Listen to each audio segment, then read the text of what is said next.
이사야서 39장 1절에서 8절 말씀.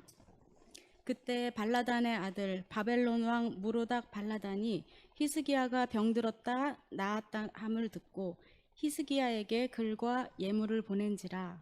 히스기야가 사자들로 말미암아 기뻐하여 그들에게 보물창고 곧 은금과 향료와 보배로운 기름과 모든 무기고에 있는 것을 다 보여주었으니 히스기야가 궁중의 소유와 전 국내의 소유를 보이지 아니한 것이 없는지라.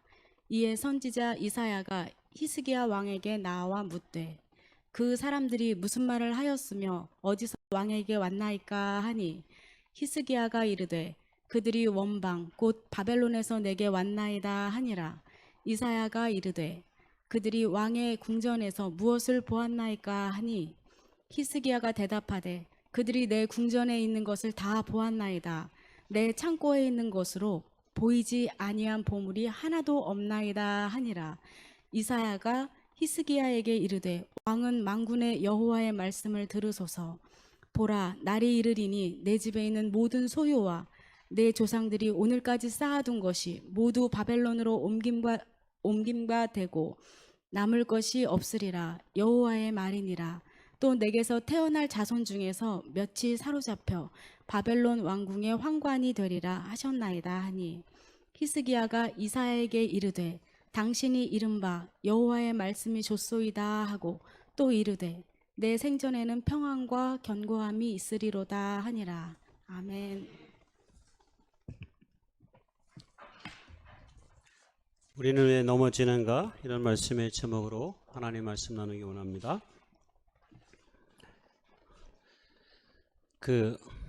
독일어하고 영어는 계통이 게르만 언어에 속해 있습니다.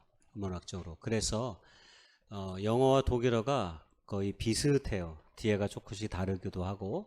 그래서 비슷한 단어를 갖고 있는데, 특별히 그 중에 하나 인상 깊은 단어가 하나가 있는데, 그 중에 하나가 선물이란 단어입니다.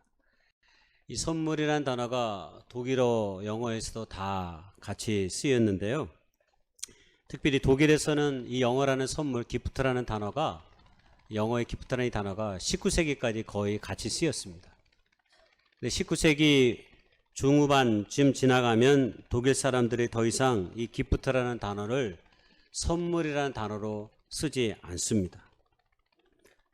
영어에서는 그대로 선물로 남아있지만, 그래서 독일 사람들은 이 기프트라는 단어를 더 이상 선물로 쓰지 않고 다른 뜻으로 사용합니다. 그 뜻이 바로 이겁니다.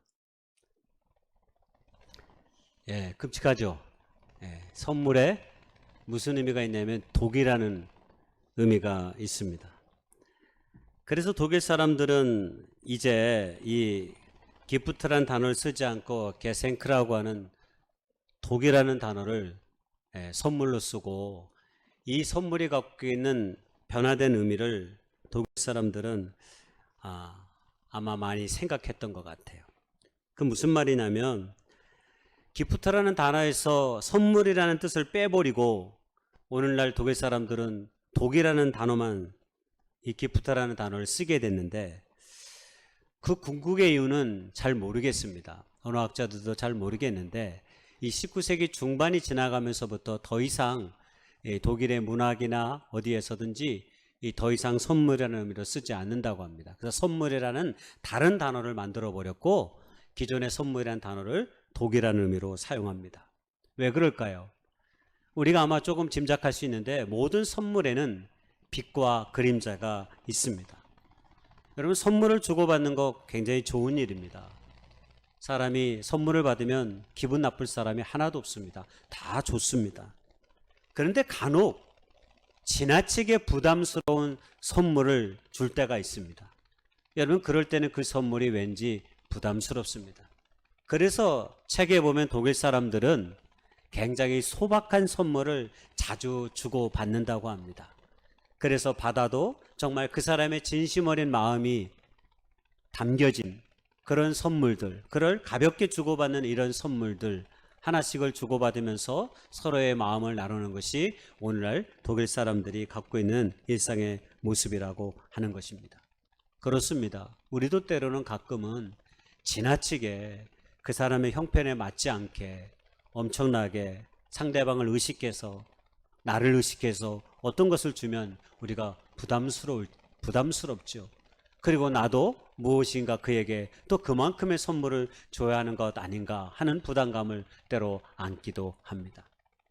그래서 선물은 진심을 담은 적당한 선물일 때만 우리에게 언제나 아름다운 빛이 되고 향기가 될 수 있습니다. 이런 선물의 빛과 그림자 이야기를 저는 오늘 이사야 39장의 히스기 이야기를 통해서 한번 생각해 보려고 합니다. 여러분, 우리가 읽었던 히스기야 이 39장의 이야기는 히스기야의 이야기 가운데 많이 알려진 내용 가운데 하나입니다. 여러분, 이 39장 내용을 간단하게 얘기하면 히스기야가 죽을 병에 걸렸다가 치유받고 난 다음에 이야기가 소개되고 있습니다. 히스기야가 병에서 치유를 받았다는 이야기가 어떻게 먼 곳 바벨론까지 들렸는지는 모르겠습니다. 그런데 옛날이나 지금이나 이 첩보원들이 많은 세상이니까 고대 근동에 있어서도 끊임없이 제국이 막 수없이 많이 몇백 년 사이에 뒤바뀌는 그런 엄청난 역사의 혼란기 속에 있었습니다. 그렇기 때문에 상대방의 국가에서 무슨 일이 일어난지를 염탐하는 그런 정탐꾼들이 많이 있었던 것으로 보여집니다. 안 그렇지 않고서야 어떻게 저 북이스라엘 이 조그만 땅에 있었던 이 한 왕의 이야기가 저 원방이라고는 소개되는데 바벨론까지 알려졌겠습니까? 그래서 바벨론의 왕이 사절단을 보냅니다. 사절단을. 친서와 함께 엄청난 예물을 잔뜩 싸가지고 갑니다. 아니, 편지도 귀중한데 편지를 넘어서서 엄청난 선물을 가지고 가니까 히스기야가 얼마나 마음이 뿌듯했겠어요. 나를 이렇게 알아봐 주는구나, 이 바벨론의 왕이. 라고 아마 생각했을 것 같아요. 그러니까 어떻게 했냐면 왕궁에 있는 모든 보물 창고, 심지어는 이스라엘 전역에 있는 중요한 보물의 창고들을 다 보여줬다고 오늘 성경은 소개합니다. 그것뿐입니까? 무기고까지 보여줬어요. 무기고까지. 원래 무기고는 옛날이나 지금이나 함부로 보여주지 않습니다. 그렇죠? 왜냐하면 그 나라가 어떤 무기를 갖고 있느냐가 그 나라의 국력을 상징하는 것이기 때문입니다.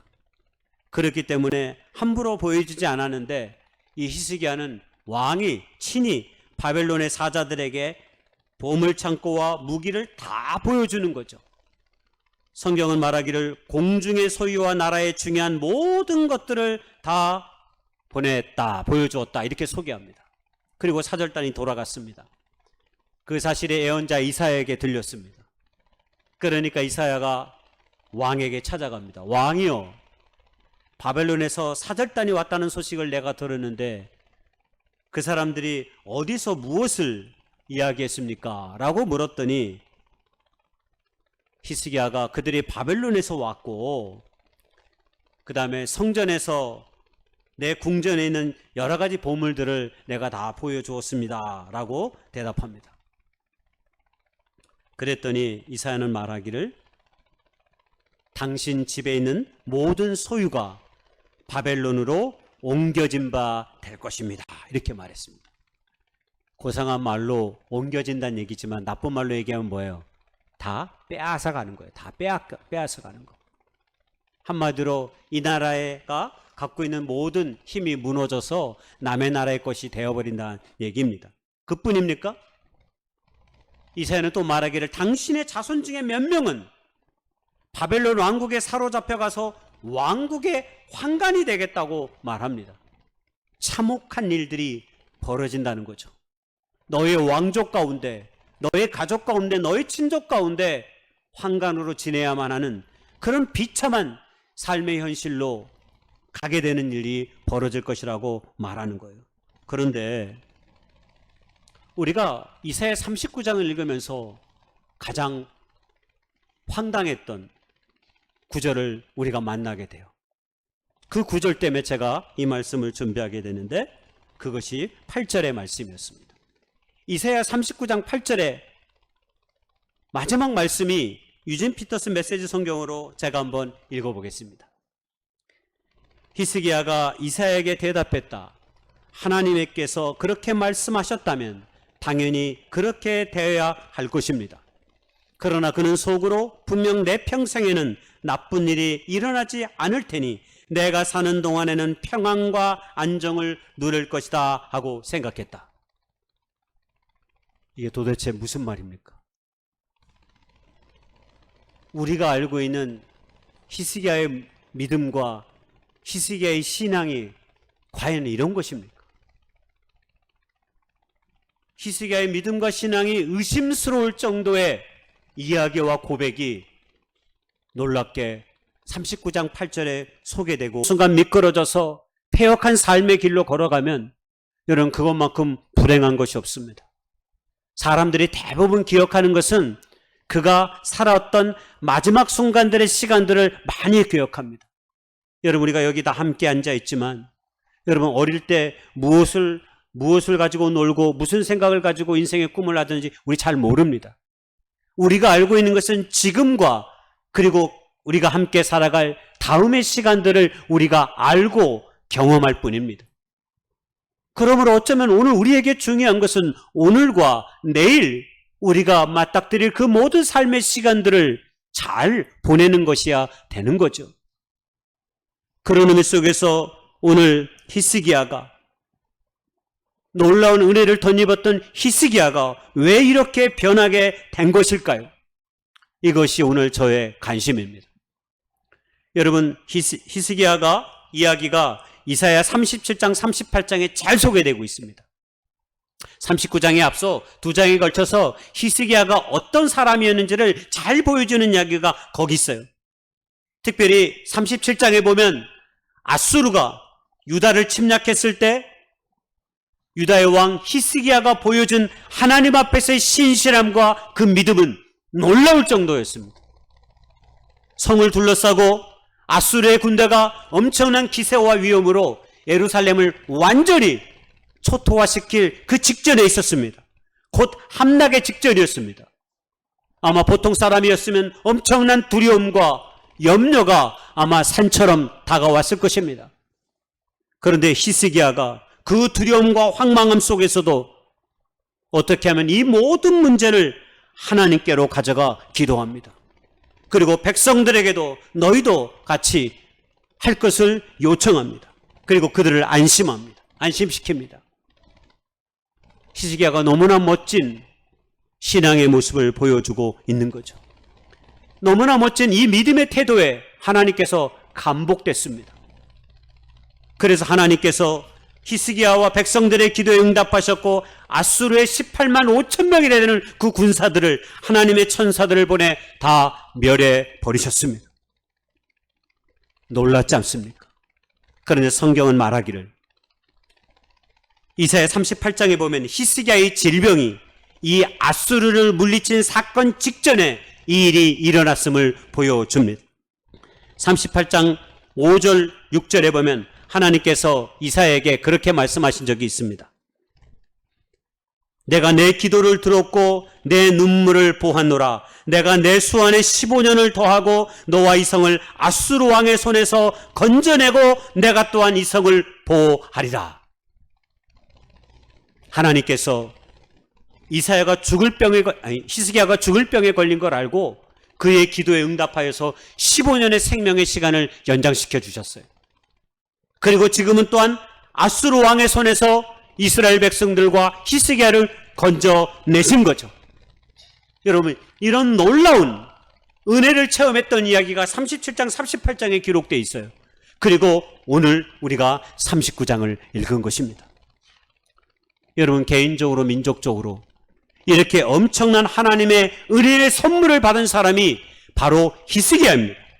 그런데 그런 히스기야가 어떻게 39장에 바벨론의 사절단을 맞이하면서 나라를 파국으로 위기를 빠뜨리는 우를 범하게 된 것일까요? 도대체 이 히스기야의 무엇이 한 나라를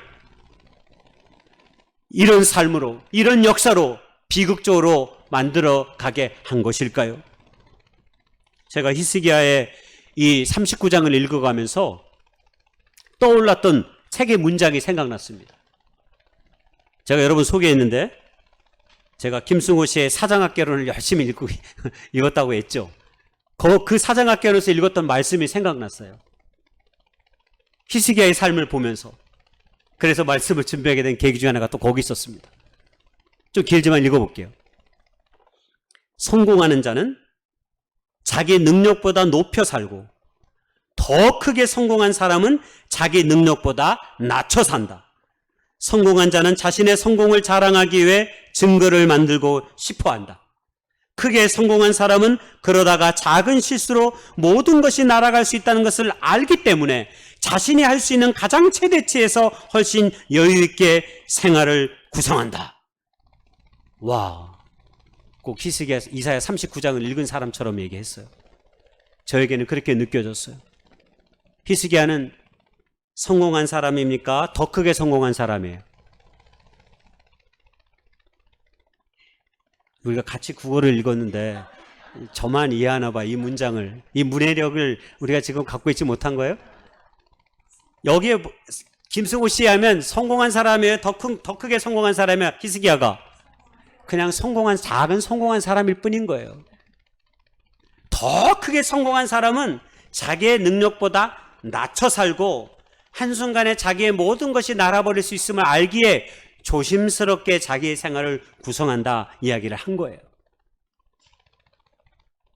이 말은 우리에게 다음과 같은 상상력을 갖게 합니다.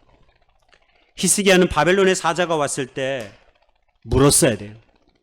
왜 저 먼 원방에 근동에 패권을 두고 아시리아와 바벨론이 끊임없이 부딪히고 싸우는 그 제국의 왕이 왜 이 변방 작은 나라에, 그것도 북이스라엘은 이미 멸망했어. 아수르에.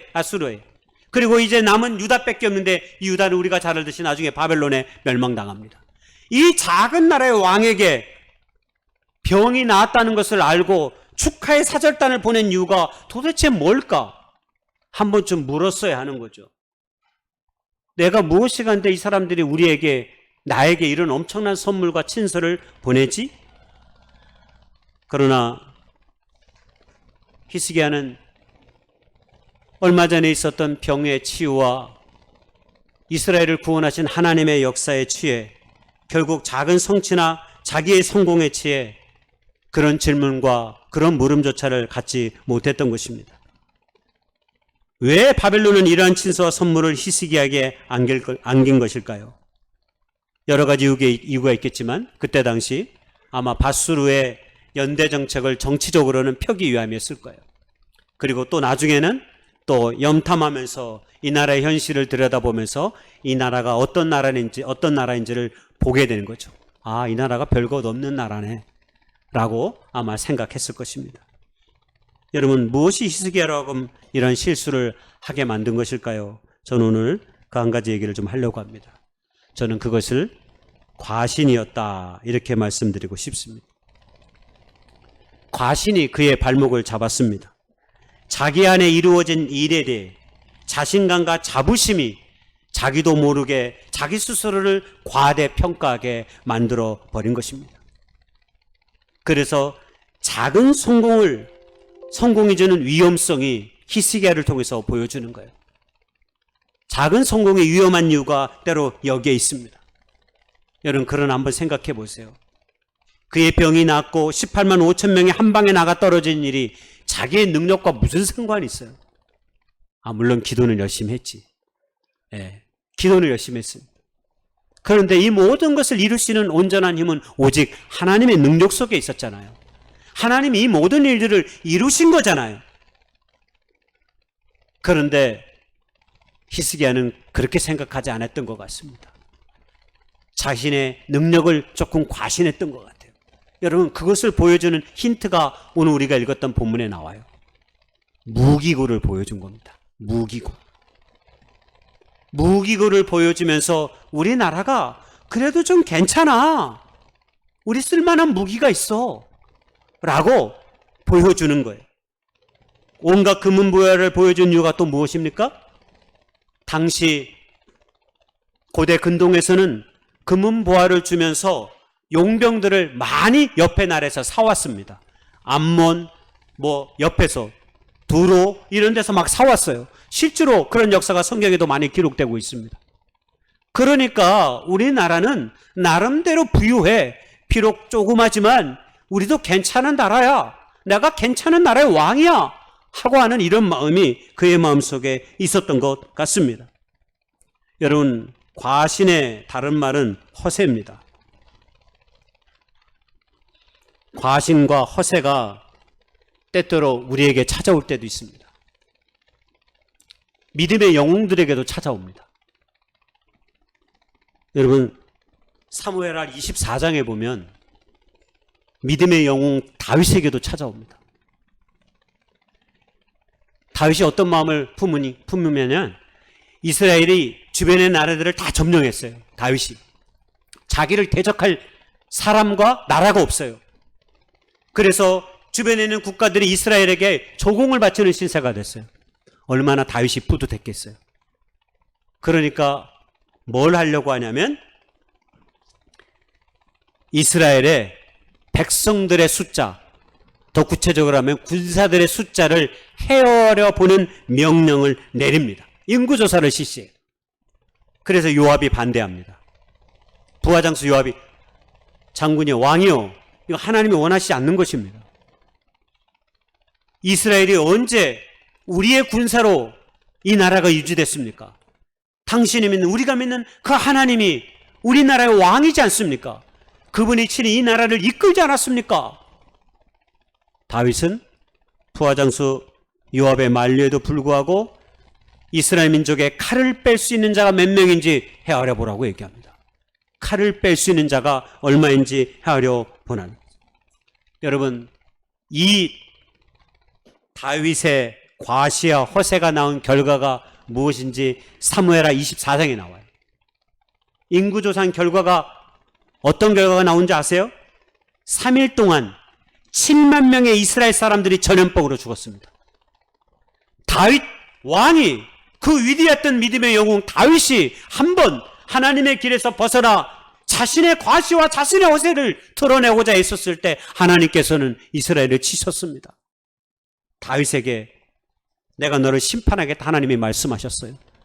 그에게 선택할 수 있는 권한을 주셨는데 바로 그것이 3일 동안 7만 명의 이스라엘 사람들이 죽었습니다. 이 다윗이 통곡했습니다.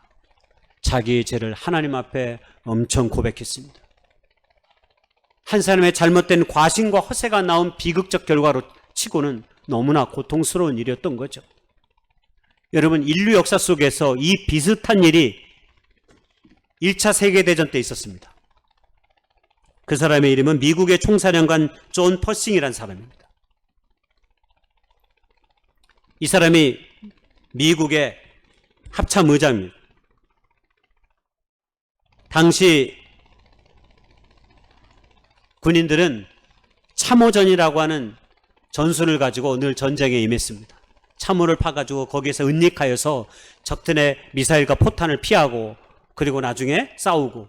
그런데 이 참호전을 바꾸고 이 사람이 흔히 야지전이라고 부르는, 이게 오픈 워페어인데 야지전이라고 하는 건데, 이게 쉽게 말하면 그냥 자신들이 갖고 있는 모든 전력을 이용해서 한 번에 치는 거, 쉽게 말하면 그런 거예요. 우리가 갖고 있는 병력, 미사일, 뭐 연료할 걸 한꺼번에 쳐가지고 상대방을 무너뜨리는 작전이에요. 물량작전이, 한마디로 물량작전. 이 존 퍼싱이라는 사람이 1917년 8월에 생미엘 전투라는 곳에서 독일군 5만 명을 상대했습니다. 그때 독일군 5만 명을 상대하면서 미군은 55만 명, 프랑스 군인은 11만 명, 도합 66만 명이 5만 명을 한꺼번에 공격했습니다. 전쟁이 어떻게 됐을까요? 당연히 65만 명이 5만 명을 못 이기겠습니까? 이겼어요. 그런데 이 작전으로 6,500명의 전시 사상자가 발생했습니다. 그러면 퍼싱이 깨달았어야 되는데 퍼싱과 그의 부하들은 깨닫지 못했습니다. 아, 이거 뭐 한 번에 치면 다 이기는구나, 이렇게 생각하고 그의 10월에 뮤즈 아르곤이라고 하는 전투를 벌였는데 그때 이 전투에 무려 120만 명을 이 전투에 투입했습니다. 그리고 나서 이 전쟁으로 인해서 당시 독일군에 의해서 미군 장병 2만 6천 명이 전사하고 9만 6천 명이 부상을 입었다고 합니다. 이 죽음은 미국의 역사상 모든 죽음에 관련된 기록을 갈아치운 사건이래요. 무슨 말이냐면 전략도 전술 필요 없이 그냥 자신들이 갖고 있는 모든 전쟁의 물자를 동원해서 덮어놓고 독일군을 친 거예요. 그리고 그래서 이렇게 많은 사상자가 발생했다라고 역사학자들은 소개하고 있습니다. 인류 역사상 이렇게 짧은 시간에 한꺼번에 많은 인원이 죽고 부상을 당한 작전은 인류 역사상 단 한 번도 없었대요. 한마디로 자신이 갖고 있는 병력에 의존해서 무기에 의존해서 덮어놓고 물량작전으로 치다가 엄청난 피해를 아군이 겪게 된 것입니다. 여러분, 우리가 흔히 하는 말 중에 원숭이도 나무에서 떨어진다 이런 말 합니다. 이게 원래 장자의 이야기 가운데 나와 있는 내용인데 이게 오왕이라고 하는 중국의 한 왕이 원숭이들이 많이 사는 곳으로 이 사냥을 나갔어요. 사냥을. 근데 보니까 원숭이들이 많이 있는 거예요. 그 원숭이들이 사람들이 오니까 군사들이 오니까 막 도망갔습니다. 근데 한 원숭이가 안 도망가는 거예요. 그러니까 군사들이 화살을 쐈어요. 왕이. 화살을 냉큼 잡아버리는 거예요. 원숭이가. 그러니까 신하들에게 왕이 말합니다. 계속 화살을 쏴라. 원숭이 어떻게 됐을까요? 화살을 손에 쥔 채 죽었습니다. 한 개의 화살을 쏠 때는 잡을 수 있었지만 여러 개의 화살이 오면 어떻게 그 화살을 감당할 수 있겠어요? 한마디로 재주를 부리다가 결국 자기의 민첩함을 믿고 자랑하다가 죽어버린 것입니다. 여러분, 과신과 허세는 우리의 삶에 오만함과 무례함을 낳습니다. 그것이 아까 우리가 읽었던 히스기야가 39장 8절에서 고백했다는 그 내용입니다. 한마디로 자기는 괜찮다는 것 아니었습니까? 나는 문제없이 시간을 보내면 된다고 말하는 그것이 아닙니까? 여러분, 이런 히스기야의 잘못된 태도가, 무례한 태도가 어떤 삶의 결과를 낳았는지 여러분 성경을 읽어보면 잘 알고 있습니다. 남유다 역사상 가장 악한 왕으로 꼽히는 왕 중에 하나가 이름이 므낫세입니다. 그 므낫세가 히스기야 왕의 아들입니다. 이스라엘 역사 가운데 가장 악한 왕으로, 놀랍게도 가장 선한 왕으로 이스라엘 역사가들이 생각하는 그 히스기야의 아들이 가장 나쁜 왕으로 기록되고 있습니다. 이 히스기야의 아들이 얼마큼 나쁜 왕이었냐면 하나님이 가장 싫어하시는 우상을 숭배하는 것은 물론이요, 심지어는 자신의 아들들을 불에 산 제물로 바치기도 합니다. 이거 완전히 나쁜 제사의 방식이었거든요. 근데 그걸 누가 아느냐? 존경받던 히스기야 왕의 아들 므낫세가 이 일을 합니다. 작은 성공 뒤에 찾아오는 과신과 허세가 이렇게 아들의 삶을, 어쩌면 그의 정신을, 그의 영을 혼탁하게 만들어버린 것이 아닌가 하는 거죠. 여러분, 우리는 이러한 과신과 허세를 어떻게 과연 극복할 수 있을까요? 저는 우리 예수님이 그것을 잘 보여준다 생각합니다. 예수님께서 공생의 사역 가운데 놀라울 만한 많은 일들을 이루셨습니다. 병든 자들을 고치셨고 많은 기적도 보여주셨습니다. 수많은 제자들을 불러 하나님의 그 거룩한 나라의 법칙과 법도를 설명해 주시고 그를 따르는 사람들이 많이 생겨서 예수님을 위대한 납비처럼 부르는 사람들이 생겨났습니다. 그랬더니 어떤 일이 벌어졌을까요? 그것이 요한복음 6장에 나옵니다. 특별히 오병이의 기적의 사건이 일어난 후에 사람들이 예수님을 왕으로 삼고자 하였습니다. 예수님을 우리의 왕으로 삼아야 된다. 우리가 먹을 것, 누릴 것, 이 모든 것을 저분이라면 다 이루어질 것이다 생각했습니다. 여러분, 그때 예수님께서 요한복음 6장에 보면 어떻게 처신하셨을까요? 어떻게 행동하셨을까요? 맨 마지막 구절, 다시 혼자 어디로 떠나시더라? 산으로. 다시 혼자 산으로, 이 세 가지가 중요합니다. 혼자 가셨다는 거, 그리고 다시 갔다는 얘기는 그 이전에도 갔었다는 얘기고, 그리고 그 피함의 장소가 산이었습니다. 대부분 산에 혼자 가셨습니다. 변화산에 갈 때만 빼고요. 산에 뭐하러 가셨을까요? 등산하러? 아니죠. 뭐하러 가셨어요? 기도하러. 예수님이 산을 찾을 때는 주로 기도하러 가셨어요. 성경에 여러 번 나와요. 좋은 일이 생기고 삶의 성공일이 벌어지면 우리는 보통 어떻게 해요? 누군가가 나를 칭찬하고 나의 성공에 기뻐해. 그러면 어떻게 돼요? 막 떠들고 싶잖아요. 그리고 사람들이 있는 곳에 자기를 두고 싶어 해요. 왜? 자랑해야 되니까. 사람들이 나를 엄청나게 졸졸졸 따라다니고 저분을 왕으로 삼아야 된다고 엄청나게 소리치니까 사람들 있는 곳에 자기를 두려고 하는 거죠. 한마디로 군중 속에 자신을 맡기는 거예요. 그래야 사람들이 행가래도 쳐주고 당신은 우리가 이전에 볼 수 없었던 위대한 사람입니다 라고 하는 칭찬도 받고 그러죠. 그런데 우리 같으면 그럴 텐데 예수님은 그렇게 안 하시네요. 사람들이 자신을 왕으로 삼으려고 하니까 다시 혼자 산으로 피신해 버리십니다. 떠나가 버리십니다. 자신을 지키는 것입니다. 세상에 욕심 많은 그 소리에 단 한순간도 자신의 마음을 빼앗기고 싶지 않은 것입니다. 그래서 홀로 산으로 간 것입니다.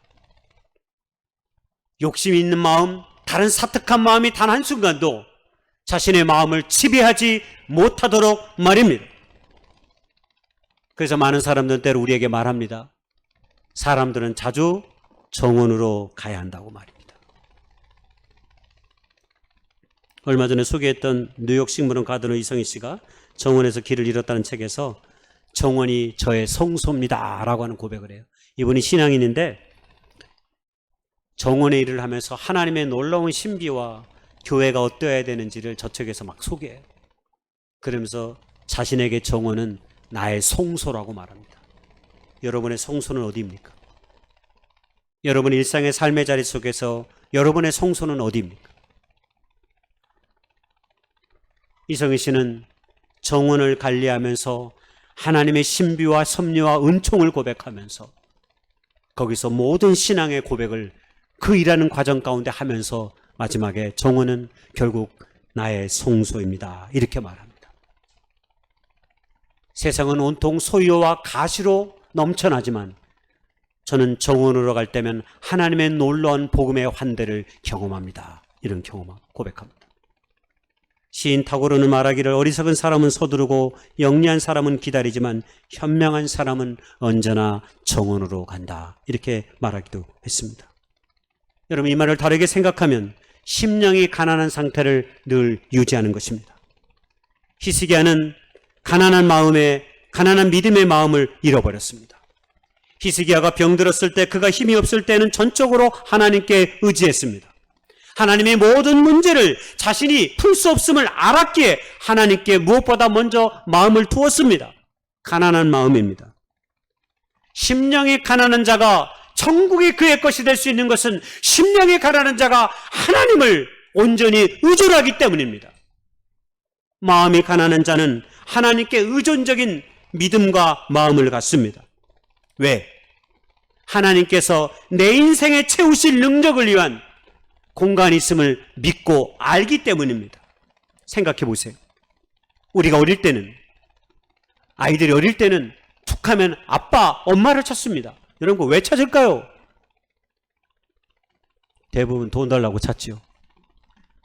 아빠, 엄마, 서점에 가야 돼. 책 사야 돼.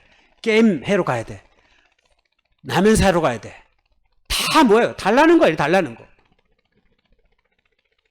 아이들은 아직 그것을 마련할 수 있는 경제적 능력이 없습니다. 그러니까 툭 하면 아빠, 엄마를 찾아. 특히 부드럽게 부를 땐 더 조심해야 됩니다. 사랑한다고 고백하는 게 아니라 그럴 때는 보통 더 큰 돈을 요구할 때가 많기 때문입니다. 여러분, 우리의 신앙이 그런 거 아닙니까? 우리가 믿음의 사람이 되었다고 하는 것은 우리가 부딪히는 수많은 일들을 하나님께서 때로 이루실 것이라고 하는 믿음 속에, 어떤 것들은 내가 충분히 할 수 있는 것들이지만 어떤 것들은 이건 내 힘으로 되지 않는 것들이라는 것을 아는 것. 그럴 때 우리는 우리의 문제를 예수님께 맡기는 것이죠. 내가 하지 못할 일들을 깨닫고 하나님께서 일하시도록 양도하는 것이죠. 여러분, 그것이 기도이고 그것이 하나님의 말씀에 대한 묵상이고 주님의 입술을 찬양함을 통해서 우리의 신앙이 때로 그렇게 고백되는 것 아닙니까?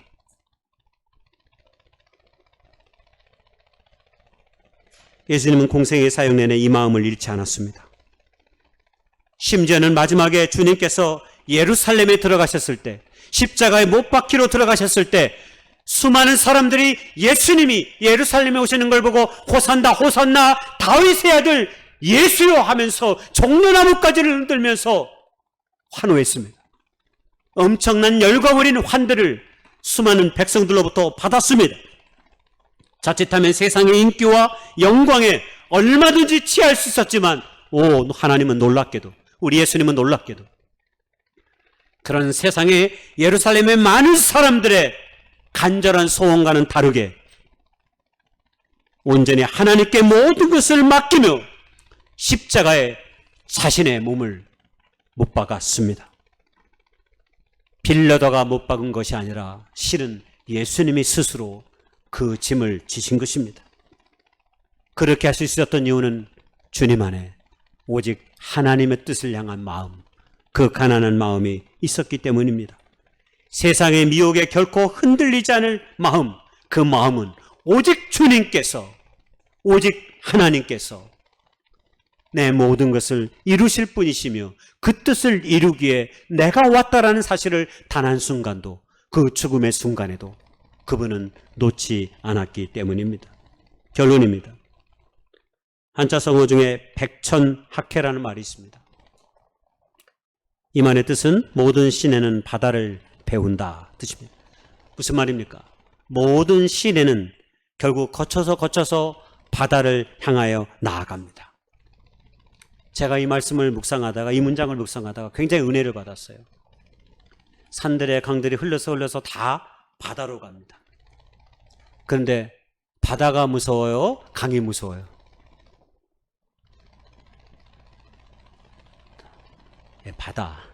바다가 무섭잖아. 바다가 더 큰 힘이 있어요. 그렇게 세상의 모든 물이 흘러서 낮은 곳으로 가요. 바다는 낮은 곳에 있어요. 그런데 바다는 우리에게 더 큰 힘과 영향력을 발휘합니다. 우리 예수님은 이 땅에 섬김을 받으려 하지 않고 섬기려 왔다 그랬습니다. 결국 그 십자가가 우리를 구원한 이유가 바로 그것 아닙니까? 믿음의 사람들인 저와 여러분도 우리의 삶이 믿음의 행전이 되도록 작은 성공에 성취에 일희일비하지 아니하고 언제나 겸손한 자세로 우리 주님의 모습처럼 주님의 십자가 앞에 저 여러분이 나아갈 수 있기를 소망합니다.